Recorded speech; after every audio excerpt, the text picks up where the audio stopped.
So this is week 2 of my no-dig garden, and this is a bit of an update on how things are going. Planted a few chilies here for inside over the winter. Before I do this, if you look over here, this is actually my avocado plant that I've called Lazarus, as we transported it across Canada in a black plastic bag, and somehow it has come back to life and is doing pretty good. Anyway, on with the garden.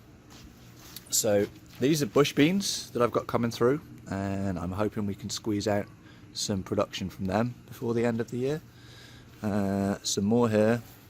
Don't know what's going on with this one, but it doesn't look too happy. But yeah, some bush beans. Over here we have the pea shoots, and we'll be taking a crop off those fairly soon.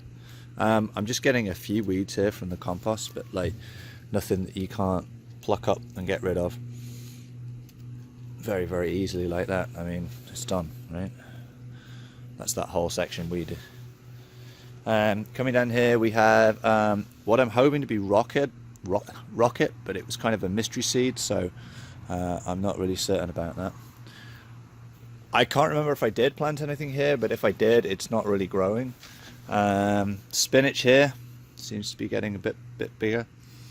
Across here, I don't remember. I think it's mostly beets. It's definitely beets from down here.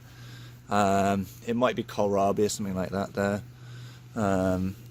Over here we have some lettuce started, some more kohlrabi. This is going to be chard. Kohlrabi down at the end. These were started from little seedlings that I had rather than direct seeding, so that they're a bit more advanced. Coming up here we have a whole bunch of carrots, and I reckon that we'll at least get some baby carrots out of these, so it's better to use the seed than leave it over the winter, because carrot doesn't really keep that well.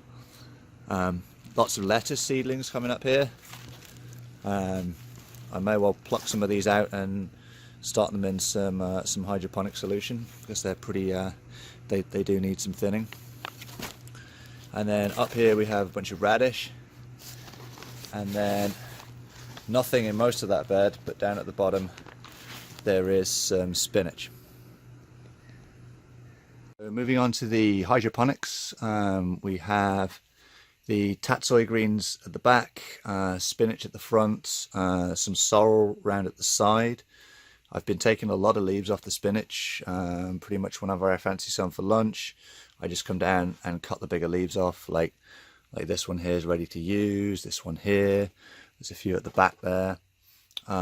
Swiss chard here, doing really well. Massive leaves. We've had loads of stuff off that. We've used it in all sorts of things, from pasta sauce to just adding a bit of colour in salads. Over here we have lots of basil. And yeah, I've no idea how much I've got off this, but it's been a lot. I mean, we've been making pestos, all kinds of stuff with this basil, and it's super fresh. And lower down here we have the head lettuce and more tatsoi. The head lettuce is really starting to bulk up around here. I get a little bit, I can't even talk now. I'm getting a little bit of browning here on the edge of this leaf, and I'm not quite sure. There's a few others with that. The lower leaves don't seem to be affected in the same way. Not sure, some of them don't have it at all. So I'll have to try and find out why that is. But otherwise they're getting really big, so we'll probably be eating some of these soon. Up here on the top shelf we have more spinach, and I've been taking a fair few leaves off these as well. These are only under 2 bulbs though, as opposed to the 4, so a bit of an experiment to see how much light you really need to grow a decent amount of spinach. So over here in this this lot of rockwool cubes, we're trying some of this dwarf green curled kale, which is supposed to be one of the more sweeter varieties.